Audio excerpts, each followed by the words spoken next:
আসসালামু আলাইকুম। আপনারা দেখতে পাচ্ছেন আমাদের গ্রুপের মুজিবর ভাই কেমন খেয়ানতি করে, দেখেন সবাই। সে একজন আনন্দদায়ক লোক, কাজের মধ্যে অনেক আনন্দ পেয়ে থাকে, সবার সাথে আমাদের খুব আনন্দ করে। বন্ধু, তোমার আর আমার দাগা হলো ভ্যানের পিছনে।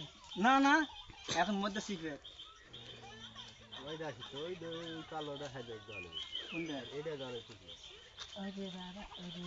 একটা পারবেন, একটা তো ঠ্যাং তুলে।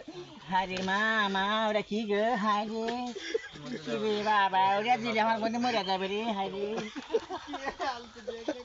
এ শঙ্কর, যে পারবো টা যাচ্ছে রে, আসছে রে। 200 টাকা যাচ্ছে, পারবো তুই। আরে মার দে একবার, তুলে দে বাবা।